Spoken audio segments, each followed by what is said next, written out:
성경은 상징적인 이야기가 많습니다. 여러분, 성경을 보면 어떤 한 중요한 개념을 그냥 그대로 쓰지 아니하고 상징적인 용어로 많이 씁니다. 그런데 오늘 특별히 제가 여러분에게 말씀을 드리려고 하는 성령님에 대한 이야기를 하려고 하는데, 성령은 성령에 대해서 바람, 물, 기름, 비, 이런 이슬, 이런 것으로 상징적인 말로 대체할 때가 많이 있습니다. 그래서 성경에 나오는 바람이 불었다는 이야기가 나올 때 그냥 우리가 자연적인 바람도 있지만은 성령의 역사를 바람으로 표현할 때가 있습니다. 그리고 이른 비와 늦은 비에 대한 이야기를 성경이 많이 하는데, 그 성령은 오순절에 임하신 성령을 이른 비라고 말을 하고, 그리고 앞으로 이 지금 그 예수님이 성천하시고 그 오순절이 성령이 임한 그 이후에 오늘 지금 우리가 살고 있는 이 마지막 때를 늦은 비의 시대라 그렇게 말합니다. 그리고 성령은 이슬과 같은 것, 혹은 물, 바람, 이런 것들로 이제 많이 이 상징적인 용어를 쓰는데, 오늘 성경을 제가 읽다가 이 창세기 8장에 보면 온 세상이 아담과 하와의 그 후손들이 인구가 증가하고 번식을 하게 되면서 특별히 그 시대에 많은 사람들이 성적인 문란, 성적인 혼란, 오늘 이 시대와 똑같은 그런 일들이 일어나게 되었습니다. 그래서 하나님께서 인간 만드신 것을 후회를 하시고 홍수를 내려가지고 온 인류를 완전히 심판을 해버렸습니다. 제일 높은 산이라고 하던 아라랏산이 완전히 물에 잠기도록 비가 내려서 이 땅 위에 있는 코로 호흡을 하는 모든 동물들 다 죽었습니다. 다 죽었습니다. 다만 노아의 방주 속에 들어갔던 암수 2쌍씩 들어갔던 동물들과, 그리고 노아의 8식구를 제외한 그 방주 안에 8식구를 제외하고는 다 모두가 심판을 당했습니다. 다 죽었습니다. 이 말은 다른 말로 우리가 설명을 하면 하나님께서 그의 창조 질서를 완전히 엎어버렸습니다. 뒤엎어버렸습니다. 그리고는 새로운 역사, 새로운 창조의 역사를 이룬 것이 노아 홍수 사건입니다. 그러므로 사실 여러분이나 나는 노아의 후손들입니다. 아담의 후손들이기도 하지만 우리는 노아의 후손들입니다. 그래서 이 성경 노아 홍수 사건을 제가 성경을 쭉 읽다가 오늘 이 본문 1절에 하나님이 그 방주에 있는 노아의 8식구와 그 동물들을 권념하사라고 했는데, 권념하사는 그 어려운 말입니다만은 쉬운 말로 영어로 remember, 기억하사, 개역 개정에는 기억하사라는 말로 바꾸어 놓았죠. 하나님께서 방주 안에 있는 그 8명의 사람들과 동물들을 이제 기억해서 이 땅을 덮고 있었던 모든 물들을 물러가고 줄어들게 했습니다. 그런데 놀라운 사실은 오늘 본문 1절에 하나님이 바람으로 이 물을 말렸다 그랬어요. 바람이 불어서 이 노아 홍수에 온 세상에 가득 찼던 물을 어떻게 하고 말려버렸어요. 성경이 분명히 거기에 바람이 불었다고 했어요. 제가 그 구절을 읽으면서 야, 하나님께서 이 세상에 가득 차 있던 그 물을 바람이 불어서 물을 감하도록 하셨다는 그 이야기를 읽으면서 이 바람이야말로 성령의 역사다 하는 것을 깨닫고 얼마나 감격적이었는지, 그리고는 그 자리에서 성경 읽던 것을 내려놓고 기도를 시작했습니다.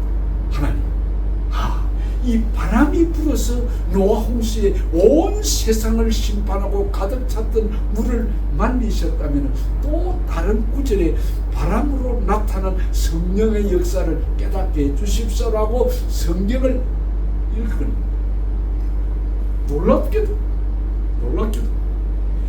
이 세상의 인류의 역사 가운데 가장 큰 사건들은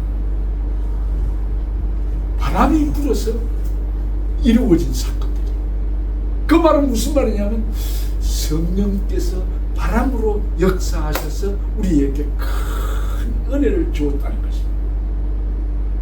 그래서 저는 이 설교를 구약의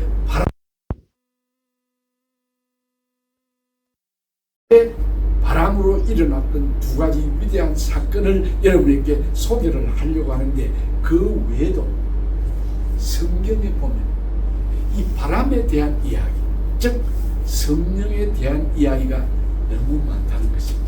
그래서 우리가 성경을 읽을 때 여기 바람이라는 말에 주목을 해가지고 성경을 읽어보면 또 다른 성령의 역사를, 감동을 받을 수 있습니다. 제가 한국에서 목회할 때에 목회의 초점을 새벽 기도에다가 아주 강조를 두고 목회를 했습니다. 그래서 교회의 40일 특별 새벽 기도회를 봄에 한 번, 가을에 한 번, 두 번을 온 교회 성도들을 중심으로 40일 특별 새벽 기도를 했는데, 그 40일 새벽 기도를 하기 전에 준비 기간 동안에 제가 어떤 설교를 했냐면은, 하나님이 새벽 기도하는 성도들을 얼마나 귀하게 여기시고 새벽 기도를 응답해 주시는 하나님이 얼마나 귀한 하나님인가를 기도하면서 성경을 쭉 찾아보니까요, 여러분 놀라지 마십시오. 성경에 나타나는 모든 위대한 사건들은 새벽에 일어났더라는 사건입니다.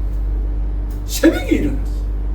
그래서 주일날 이 설교를 했는데, 그 뒤에부터 새벽기도 나오는 성도들이 폭발적으로 그냥 많아졌어요. 왜냐하면 여러분, 성경을 가만히 보면 홍해 바다가 갈라졌던 때가 새벽이었습니다. 여리고성이 무너졌던 때가 새벽이었습니다. 그리고 여러분, 예수님이 새벽 기도를 하셨습니다. 만나가 내리던 시간이 새벽이었습니다. 그리고 그래서 제가 그 설교의 결론 부분에서 무슨 이야기가 했냐면, 예수님이 언제 재림하실까? 예수님이 언제 세컨드 카밍을 하실까? 라고 질문을 던지면서 제가 이야기를 했습니다. 예수님이 오시는 날은 하나님밖에 모르는 우리가 성경의 가르침인데, 그러나 내가 여러분에게 내 나름대로 깨달은 것을 말씀을 드리려고 하면, 예수님의 재림의 시간은 틀림없이 새벽일 것이다. 새벽일 것이다. 여러분, 그 열처녀 비유를 여러분 아시지 않습니까? 그 밤중에 그 예수님이 오시는, 신랑이 오시는데, 그것처럼 준비하고 기다리는 성도들에게 예수님이 나타나는데, 계시록에 가면, 제가 왜 이 말씀을 했냐면, 계시록에 가면 예수님을 뭐로 표현을 했냐면 광명한 새벽별이라고 했어요. 제가 그 성경을 읽으면서 예수님이 재림도 새벽에 일어납니다. 여러분, 성경을 눈여겨서 한번 새벽이라는 단어를 가지고 성경을 읽어보면 성경 전체가 새벽에 일어났습니다. 그래서 제가 우리 성도들에게 이 새벽 기도에 대한 설교를 하면서 아주 위대한 성경 구절 하나를 소개를 했습니다. 어쨌든 성도들을 새벽 기도에 많이 나오도록 하기 위해서 강조를 하면서 제가 성경을 읽다가 어떤 구절을 발견했냐면 잠언 8장 17절을 보면 일찍 일어나면 그게 간절히라는 말이 있어요. 너희가 전심으로 간절히 하나님을 찾으면 만날 것이라고 했어요. 잠언 8장 17절을 여러분 한번 보세요. 근데 거기 간절히라는 말에 풋노트가 거기에 달려 있어요. 혹시 여러분 꼭 풋노트 한번 읽어보실래요? 풋노트 가지고 있는 분들, 거기 보면 간절히라는 말이 새벽이라는 말, 새벽. 제가 그걸 발견하고요, 얼마나 감사했는지 모릅니다. 그렇습니다. 예수님이 우리가 새벽에 간절한 마음으로 기도하면 그 기도를 들어주신다는 겁니다. 그래서 제가 성도들에게 그렇게 했죠. 이 성경 구절 꼭 암송을 하십시오 라고 하면서 가르쳐 준 것이 있습니다. 잠언 8고 일찍 일어나면 하나님 만난다고 했어요. 그 잠언 8장 17절이 잠언 8장 17절 간절한 마음으로 하나님 찾으면 하나님 만나주겠다 그랬어요. 예, 그래서 제가 그거를 외우라고. 잠언 8고 일찍 일어나면 하나님 만난다. 여러분도 그렇게 외우세요. 잠언 8고 일찍 일어나면 17절이죠. 하나님 만난다. 그래서 이 새벽 기도가 참 중요한 거. 우리는 지금 새벽 기도를 못하고 있지만 그러나 여러분 다 새벽 기도를 집에서 하고 계실 줄로 믿습니다. 예, 새벽 기도 빠뜨리지 마세요. 집에서라도 꼭 새벽에 기도하시는 성도들이 되길 바랍니다. 이렇게 성경은 상징적인 용어로 많이 쓰는데, 첫 번째로 이 노아의 홍수의 이 사건이 끝이 나고 110일 만에 이제 땅이 드러나기 시작하면서 하나님께서 방주에 있는 하나님의 자녀들과 그 동물들을 기억하셔가지고 바람이 불게 해가지고 세상을 말렸습니다. 물이 말라치게 했습니다. 우리는 여기에서 세상 역사의 모든 중심에는 하나님이 역사를 하시는데, 이 노아 홍수를 심판을 하신 분도 하나님이신 뿐만 아니라 이 노아의 홍수에 물이 물러가고 그 물을 마르신 하나님이 성령님이십니다. 바람이 불어서 성령이 그 물을 마르게 했습니다. 여러분, 오늘 내 자신과 내 가정과 우리 교회가 새로운 차원에서 하나님의 은혜를 사모하고 새로운 역사를 이루어가는 모티베이션이 어디에 있느냐? 성령님 하시는 것입니다. 성령님 하시는 것입니다. 사람들은 말하기를 성공하고 자기가 목표를 달성하고 자기의 꿈을 성취하는 방법에 대해서 아주 관심을 가지고 연구도 하고, 소위 오늘날에는 성공학이라는 한 사이언스가 생겨날 정도로 성공에 대한 목마름이 현대에 있는데, 많은 사람들은 성공하기 위해서 열심히 노력하고 계획을 짜고 연구하고 데이터를 분석을 하고 물샐 틈 없이 계획을 갖추고 전략과 전술을 가지고 하면은 성공할 수 있다. 그렇습니다. 그렇게 하면 성공할 수 있습니다. 그러나 그렇게 한다고 해서 성공이 100% 보장되는 것 같으면 이 세상에 실패할 사람 아무도 없어요. 성공은 인간의 계획과 준비와 연구와 데이터 분석도 중요하지만은 여기에 성령님 하나님께서 우리를 축복해 주셔야 된다는 것을 믿으셔야 됩니다. 많은 사람들이 잘못 알고 있어요. 만약에 우리가 오늘 이 성경 말씀을 읽고도 내 인간의 수단과 방법과 경험과 내 철학과 내 모든 지식이 우선을 한다고 하면, 하나님을 앞선다고 하면 어리석은 짓, 불리심, 어리석은 짓. 오늘 노아 홍수를 통해서 온 인류를 심판하신 하나님께서 새 판을 짜고 새로운 역사를 시작할 때에 바람이 불어서 이 세상의 역사가 일어나도록 개입하셨습니다. 성령이 하신 것입니다. 여러분, 이 성령을 의지하시길 바랍니다. 이 성령이 여러분 자신과 여러분 가정과 여러분의 비즈니스에, 여러분 직장에, 특별히 우리 버니엘 제일교회에 성령의 바람이 불기를 기도하십니다. 아멘. 그래서 제가 오늘 이 설교의 제목을 참, 여러분, 전에도 한번 말씀했지만, 설교자는 이 설교 제목을 잡을 때 저는 그냥 몇 개의 제목을 지웠다 또 다시 하고 또 지웠다 다시 하고 하는데, 성령님이, 성령의 바람이여 우리에게도 좀 불어주십시오라고, 그런 뜻으로 제가 제목을 잡아보았습니다.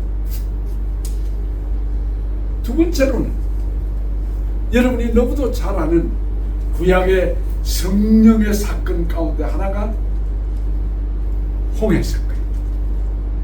이 홍해 사건이야말로 성령의 역사가 얼마나 위대한 것인가를 보여주는 것입니다. 여러분, 출애굽기 14장을 보면 거기에 하나님께서 모세를 보고 홍해를 가리켜서 지팽이를 가리키라고 했습니다. 온 이스라엘 백성이 절망하고 벽을 만난 그 홍해 앞에서 이리 앞을 나가지도 못하고 뒤로 물러서지도 못하고 왼쪽으로 오른쪽으로 후퇴할 수도 없는 그런 도관에 든 쥐와 같은, 저 뒤쪽에서는 바로의 특별 병거 600성이 지금 먼지를 일으키면서 이들을 뒤따라오고 있는 도안에 갇힌 것 같은 그런 진퇴양난의 그 위기 속에서 딱 갇혀 있을 때에 하나님께서 모세의 기도를 들으시고, 네 가진 지팡이를 홍해를 향해서 내밀으라고 했습니다. 그런데 그 모세의 지팡이와 함께 홍해가 갈라졌는데, 성경은 말하기를 하나님께서 밤새도록 동풍이 불게 해서 그 바다를 마르게 했다고 했습니다.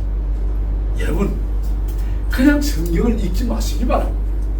여러분, 바다가 갈라졌습니다. 그렇다고 그 갈라진 바다를 사람들이 걸어갈 수 있겠습니까? 천만의 말씀. 그 진흙벌이, 그 바다 밑에 그 진흙벌이 어떻게 사람이 걸어갈 수 있겠습니까? 그래서 하나님께서 동풍, 뜨거운 동풍을 불게 해가지고 그 홍해 바다 갈라진 그 바다 밑창의 그 진흙탕을 마르게 했습니다. 여러분, 우리가 잘 알지만은 건물을 건축할 때에 콘크리트 양생을 하면요, 콘크리트를 이렇게 벽을 세우고 바닥을 이렇게 놓고 하는 콘크리트 양생을 하면요, 거푸집을 짓고 거기에다 콘크리트를 갖다 부어가지고 아파트를 짓고 건물을 짓는데, 그 콘크리트 양생은 그냥 벽이 생기는 게 아닙니다. 며칠을 이 콘크리트가 마르도록까지 기다립니다. 출입을 언급합니다. 여러분, 도로를 포장하는 것도 마찬가지입니다. 아스팔트도 그렇습니다. 그런데 하나님이 그 150만여 명이 되는 대민족의 이동을 그냥 홍해바다를 갈라지게 하고 그 갈라진 길을 걸어가도록 그렇게 만들지 않았습니다. 그 진흙탕 속에 빠지고 고생하고 고통하도록 그렇게 만들지 않았습니다. 하나님께서 동풍을 불어가지고 다 말려놓았는데 확실한 도로 포장을 했습니다. 여러분, 이 홍해바다의 그 뻘럭을, 그 진흙탕을 하나님께서 깨끗하게 말렸고 그 마른 길 위를 이스라엘의 민족이 노래하면서 걸어갑니다. 한번 상상을 해보십니다. 그들이 홍해의 그 인간 한계 상황을, 그들이 그 홍해의 벽을 만났을 때 너무너무 기가 차고 절망을 했지요.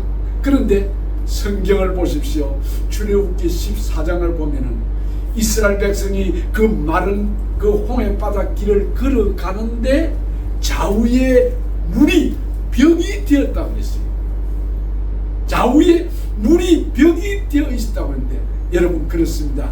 그 홍해라는 벽 앞에서 꼼짝하지도 못하고 움직이도 못하는 이스라엘 백성들이 이제는 그 인간 힘으로 넘어갈 수도 없고 해결할 수 없던 그 벽이 오히려 이제는 양쪽에 물 기둥 벽이 되어가지고 그 홍해 바다를 건너가는 이스라엘 백성들을 보호해 주었습니다. 보호해 줬습니다. 여러분, 보호의 벽이 된 그 사이를 이스라엘 백성들은 마른 땅으로 걸어가는데 그 길을 저는 기도하면서 생각을 해보았습니다. 이 길이 어떤 길일까? 이 길을 어떤 이름으로 불러야 될까? 저는 그 길이야말로 왕의 길, 왕의 도로, 왕의 고속도로라고 붙여봤습니다. King's Highway, King's Royal Road, Royal Road. 여러분, 시편에 보면은 시온의 대로가 그 마음에 있는 자는 복이 있도다라고 했는데 그 시온의 대로, 그 시온의 대로를 필그림의 길로 그렇게 표현을 해 놓았습니다만 영어 성경에 나는 그 길을 왕의 고속도로로, 왕의 도로로, 왕의 길이라고 명명을 하고 싶습니다. 왜냐? 하나님이 만들어 놓은 길, 하나님 성령님께서 만들어 놓은 길, 그 왕의 길을, 그 킹스 하이웨이를, 로얄 프리웨이를 지금 이스라엘 백성들은 찬송을 하고 걸어갑니다. 누가 만들었습니까? 누가 이 왕의 도로를, 누가 이 시온의 대로를 만들었습니까? 성령님이 하신 것입니다. 여러분, 오늘 우리는 이 하나님께서 길을 만드십니다. 길을 만드십니다. 그 홍해의 바닷물을 물러가게 하고 거기에 마른 땅으로 길을 걸어가게 하던, 왕의 도로를 만들어 길을 가게 하시던 그 하나님이 성령 하나님이라는 것을 믿으시길 바랍니다. 그렇다면 여러분, 우리는 여기에서 많은 교훈을 받을 수가 있습니다. 19세기에 유명한 덴마크의 신학자요 철학자였던 키엘케코리 죽음에 이르는 병이라는 책을 썼습니다. 죽음에 이르는 병이라는 이 책이 굉장히 많은 사람들에게 감동을 주었습니다. The sickness unto death. sickness 병이란 말이죠. 병. unto death. 예. 죽음에 이르는 병. 그 책을 씁니다. 그 죽음에 이르는 병이 뭐냐면 그는 말하기를 절망이라고 했습니다. 절망이 곧 죽음에 이르는 병이라고 했습니다. 그렇습니다. 오늘 이 세상에 살아가는 모든 사람들이 열등의식에 고통당해 보지 않은 사람이 누가 있습니까? 열등의식을 가지고 자랐고 다 가난과 문제와 시련과 고난과 질병과 어려움 속에서 인간 한계 상황 앞에서 좌절하고 그 백 앞에서 통곡하던 히스기야처럼 오늘 우리가 얼마나 많은 절망의 벽을 경험했습니까? 그런데 이 킬케군은 말하기를 그 죽음에 이르는 그 병이 곧 절망이라는 것인데 이 절망을 버려야 된다. 이 절망을 이겨야 된다. 이 절망의 자리에서 벗어나야 된다 그랬어요. 그렇습니다. 오늘 우리가 사는 삶의 현장에서 많은 절망적인 순간들을 만나고 어려운 고난과 시련들이 우리를 괴롭히고 우리를 좌절하게 만드는 그런 일이 있을지라도 그 절망을 뛰어넘으시기를 바랍니다. 그것은 성령님께서 여러분들에게 그런 힘을 주시는 것입니다. 홍해 바다의 벽을, 홍해 바다의 장애물을, 홍해 바다의 인간 한계 상황을 해결해 주시고 그 왕의 도로를 만들어 주신 그 하나님, 그 성령님께서 여러분이 믿는 하나님이고 여러분이 믿는 성령님이라는 것을 믿으시길 바랍니다. 켈빈은 기독교 강요를 써서 아주 유명한 그런 신학자였죠. 제가 신학교에서 강의할 때 제가 이 켈빈주의를 강의를 했는데 특별히 아마 우리 학교가 복음대학교가 생긴 이후로 아마 강의실에 제일 많은 학생이 들어왔다는 그런 이야기를 다른 교수들이 이야기를 했습니다. 근데 이 켈빈주의에서 켈빈주의 5대 강령이라는 게 있습니다. 특징 5가지가 있습니다. 근데 제일 첫 번째가 뭐냐면 이 켈빈이 말하는 켈빈주의 5대 강령 가운데 첫 번째가 인간의 전적 무능력이라는 부분입니다. 인간의 전적 무능력, 영어로 total inability, total inability, 전적으로 무능력한 거예요. 우리가 구원을 얻는 문제에 있어서는 인간의 힘이 0.011%도 거기 적용될 수가 없는 전적으로 우리는 구원의 문제에서 무능하고 하나님이 우리를 도와주셔서 우리를 구원해 주신 것이라고 하는 첫 번째 인간의 전적 무능력을 그의 책에서 강조를 했습니다. 오늘 우리가 이 하나님의 말씀을 읽으면서 설교를 들으면서 켈빈이 깨달았던 그 위대한 깨달음, 인간의 전적인 무능력. 그렇습니다. 인간은 아무런 힘이 없는 무능력의 존재입니다. 인간만큼 똑똑하고 달나라를 정복하고 화성을 가서 이제 앞으로 화성에 가서 이민을 가서 살 것이라고 하는 그런 꿈을 가지고 있는 시대입니다. 여러분, 지금 이 시대가 전기차가 생겼습니다. 전기차가 일어날 거라고, 전기차가 태어날 것이라고 누가 꿈을 꾸었습니까? 누가 요즘은 이 스마트폰 가지고 화상으로 통화를 하면서 예쁜 손주를 보고 손녀를 보고 딸을 보고 아들을 보고 웃으면서 전화하는 그런 날이 올 것이라고 꿈을 꾸었습니까? 여러분, 인간은 똑똑합니다. 지혜롭습니다. 잘합니다. 정말 올림픽에서 금메달 따는 선수들 보면 이야, 저런 사람도 있었구나라고 할 정도로 위대합니다. 그러나 여러분, 착각하지 마십시오.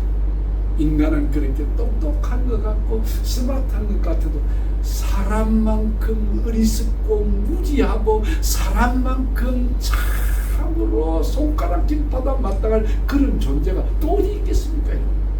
엉뚱한 길인 줄을 알면서도, 망하는 길인 줄을 알면서도 그것이 정말 지옥을 향하는 길인 줄을 알면서도 부득부득 거리를 가고 있습니다. 그리고 많은 이 세상의 사람들이 성공과 꿈과 자기의 그 목표를 달성하기 위해서 다람쥐를 하는 그것이 진짜 실체를 쫓아가는 것이 아니라 저 사막을 여행하는 사람들이 보고 절망을 느끼는 신기루를 보고 따라가는 그런 현상이 오늘 이 시대에 일어납니다. 그래서 이 켈빈은 우리에게 말하기를 인간의 전적인 무능력, 하나님 앞에 내 무능력을 고백하고 정말 내 어깨에 힘을 빼고 주님의 품에 기대는 사람, 그 사람이 되라는 것입니다. 여러분, 좀 돈 좀 가졌다고, 뭘 좀 안다고, 뭐 학위 가졌다고, 뭐 아주 좋은 집에서 산다고, 천만의 말씀, 그리 만족하지 마시고, 인간은 여기 손톱 밑에 조그마한 가시 하나 찔려도 아파서 쩔쩔 매는 게 그게 인간입니다. 인간은 모기 하나에 한 마리에 물렸어도 거기를 비비고 침을 바르고 약을 바르고 야단법석을 치는 그 연약한 인간입니다. 그래서 켈빈은 인간은 전적으로 무능한 존재입니다. 정말 이 사실은 너무도 은혜를 체험한 사람들의 이야기입니다. 그러므로 여러분, 잘못 가고 있습니까? 잘못 생각하고 있습니까? 바꾸시기를 바랍니다. 체인지하시기를 바랍니다. 이 위대한 홍해 사역이 우리에게 보여준 것은 전적으로 무능한 인간이 홍해 앞에서 웅성거리고 어쩔 줄 모르는 절망 가운데 빠졌을 때 하나님께서 분명히 이스라엘 백성들을 보고 하신 말씀은 너희는 가만히 있으라. 가만히 있으라. 제가 영어 성경을 찾아보았어요. You need to be still on. You need to be still on. 예. 조용히만 있어라. 여러분, 이건 경험해 보지 않은 성도는 모르는 이야기입니다. 여러분, 어려운 일 만났습니까? 홍해 같은 그런 벽을 만났습니까? 문제를 만났습니까? 시련이 있습니까? 절대로 당황하지도 말고 절망하지도 말고, 아니 그것을 벗어나 보려고 해결하려고 인간적인 수단과 방법을 동원하지 말고 가만히 있겠습니다. 가만히 있습니다. 그 문제의 해결은 성령님께서 다 해결해 주실 줄 믿습니다. 홍해를 마르게 해서 왕의 대로를 만들어 놓으신 그 하나님께서 오늘 우리에게 인간의 그 모든 지식과 계산은 아무것도 아니라는 걸, 그 여러분이 인정해. 한 말씀만 이야기를 하고 마치겠습니다. 예수님이 보리떡 5개와 물고기 2마리로 5,000명을 먹이고 12강조리가 남는 큰 기적을 일으켰습니다. 그 기적을 일으키기 전에 예수님께서 그의 제자 가운데 하나였던 빌립에게 물었습니다.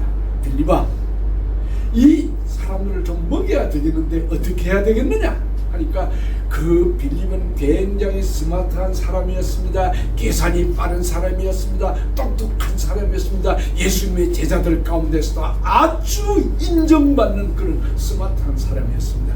그래서 그가 예수님 말씀을 듣고 쭉 청중을 한번 쭉 돌아보더니만, 예수님, 이거 200데나리온 돈을 들여서 떡을 사도 모자랐겠습니다.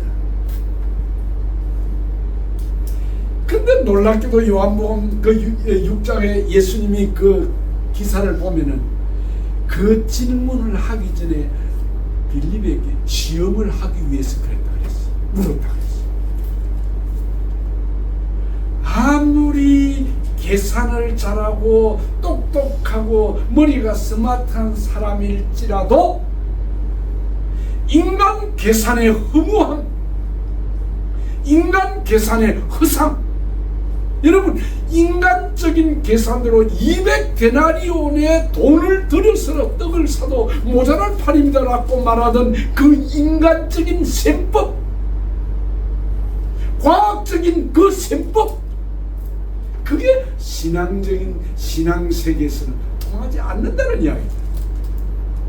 성령님이, 예수님, 하나님이 하시면 넘지 못할 일이 뭐가 있겠습니까? 그러므로 가만히 있어. 가만히 있어. 기도만 해라. 하나님 바라보아라. 내 어깨에 힘 빼고 내게 기대라.